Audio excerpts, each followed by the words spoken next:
So, new phones release every year, and the previous year flagships become old. Not old, that old, I guess. So, is it still worth considering these devices? So, let's find out. What's up, guys? I'm Suman from Phonestein, and this is my new series, Worth the Purchase Now.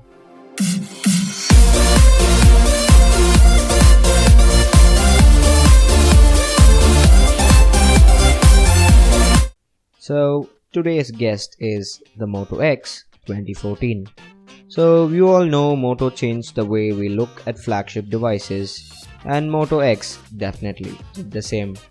With a flagship processor of that time, 2 gigs of RAM, a 1080p AMOLED display and great design, this boy here definitely proved that he was a great performer.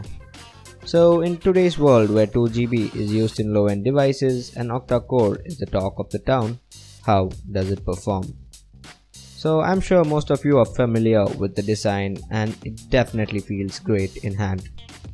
Since this is last year's model, it came to me shipped with Android 4.4.4 KitKat. But that was not a problem cause after setting it up, now it runs on Lollipop 5.1 and Marshmallow might be released soon. But that gorgeous 5.2-inch Full HD AMOLED display has definitely caught my attention. I was an Nexus 5 user, so you might know why. One word to describe this display is marvelous. But this display is a little bit on the warmer side. And there are 2 grills on top and bottom where one is the earpiece and the other is a speaker, which is a little disappointing. But how does the Moto X 2014 perform? And one word, splendid. This phone runs really smooth on Lollipop.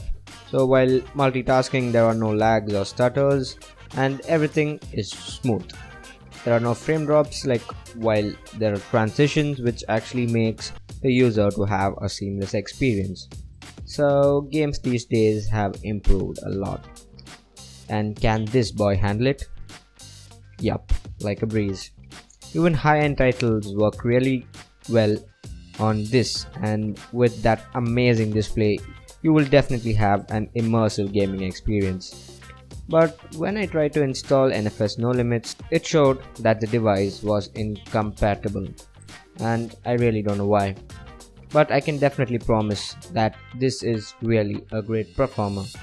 I'm sure that you are now pretty familiar with its performance. But what about the camera, which many of us use on a daily basis? Rather than going into specs, I prefer telling that this camera is not the best. Don't get me wrong though. This definitely takes really good photos outdoors and under well-lit conditions, but when it comes to low light, it suffers with noise and with loss of details. But if you are a real night hawk, then this might disappoint you. The front-facing camera is decent.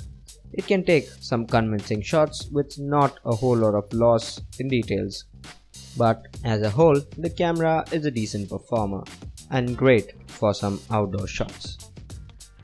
All this is fine, but battery life is not the best, but it is definitely better than average. I could easily get past through a whole day with say about 10 to 15% of charge left in a night, which is actually great for a phone with this battery size. So I've talked a lot about this and my usage for a long time.